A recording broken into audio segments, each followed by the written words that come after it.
farmer's daughter.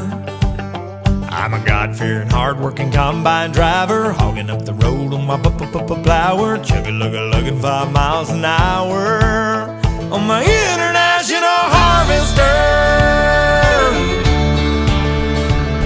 3 miles of cars laying on their horns, falling on deaf ears of corn,